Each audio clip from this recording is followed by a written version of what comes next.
Unlike the last two projects, this one does have a couple more steps. However, the outcome is perfect. You guys are gonna love this one. So I started off with a little bit of clay here, and I'm just gonna be rolling these out into like probably about an inch wide log. I'm actually gonna be recreating the handles that were on the original Anthropology one. I wanted to have them on this one as well, and I figured that cutting out some clay, or I guess rolling out some clay and then cutting them into a handle shape, molding them on the side of the lamp as you could see here, and kind of just pressing them on and then smoothing out the edges, trying to create a seamless finish with the side of the lamp. But do keep in mind that we are going to be peeling these off, that way we can bake them, so you do not want to press them on super hard. Just try to press them down enough to where you can kind of get the form of the side of the lamp, but you can still pull it off and it's not going to like, you know, stay stuck on there. So I did that on both sides here, and I would say that I cut off about 8-inch strips of clay that were about an inch wide into circular logs, and then I smoothed them out, as you can see here, just pulling it off the lamp, setting it onto some parchment paper, and we are going to then be baking this in the oven, just following the clay's instructions.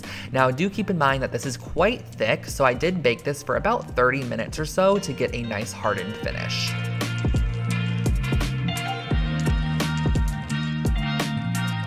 Once this cooled down, I grabbed my crazy glue and I'm adding a generous amount onto the handle, and I'm going to then go ahead and press it onto the side of our lamp here. Now, in the baking process of the clay, it does kind of warp a little bit, so they weren't perfectly attached to the side. This left one looks really great.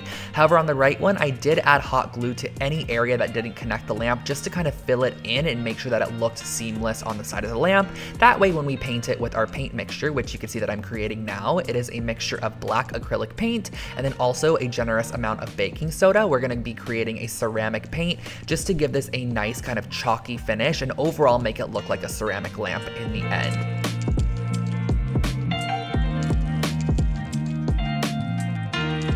Next up, you might have guessed, we are going to be painting the lamp. So I went ahead and I painted absolutely everything underneath where the light bulb goes. So I grabbed the paint and a large paintbrush, and I went ahead and I painted the handles, I painted the brass bottom section, all of the green sections, absolutely everywhere that I wanted to kind of achieve a ceramic look and make it look like one full piece. I went ahead and painted with our black paint. And the great thing about mixing in baking soda is it really makes the paint extremely opaque. I don't know if that's the mixture of the baking soda and the paint or what exactly it is, but you can get away with one coat for sure. However, on my particular lamp, I did 2 coats. So make sure to let it dry in between for about an hour or 2 and then apply your second coat paint. And that's exactly what I'm doing here.